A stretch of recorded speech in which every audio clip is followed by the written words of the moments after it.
Dubai నుంచి బెంగళూరు కెంపెగౌడ అంతర్జాతీయ విమానాశ్రయంలో దిగిన రన్యారావును గత సోమవారం 3వ తేదీన రాత్రి డీఆర్ఐ అధికారులు అరెస్ట్ చేశారు. ఆమె నుంచి 14.2 కిలోల అక్రమ బంగారాన్ని స్వాధీనం చేసుకున్నారు. ఆ తర్వాత రన్యారావు నివాసంపై దాడి చేసి మరికొంత బంగారం కూడా అధికారులు స్వాధీనం చేసుకున్నారు. తాను తరచూ దుబాయ్, అమెరికా, యూరోప్ వెళ్లేదానినని డీఆర్ఐ విచారణలో రన్యారావు అంగీకరించినట్టు తెలుస్తోంది. ఈ క్రమంలో రన్యారావు వెనక అక్రమ స్మగ్లింగ్ నెట్వర్క్ ఏదైనా ఉందా అనే కోణం నుంచి ప్రస్తుతం డీఆర్ఐ ఆరా తీస్తోంది. ఆర్థిక నేరాల ప్రత్యేక న్యాయస్థానం అనుమతితో ఆమె ల్యాప్టాప్లు, ఫోన్లు జప్తు చేసుకుని ఫోరెన్సిక్ ప్రయోగశాలకు పంపించింది.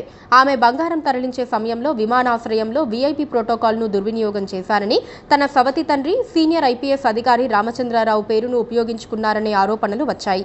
ఈ నేపథ్యంలో రామచంద్రారావు ప్రమేయంపై పూర్తిస్థాయి దర్యాప్తునకు కర్ణాటక ప్రభుత్వం తాజాగా ఆదేశించింది.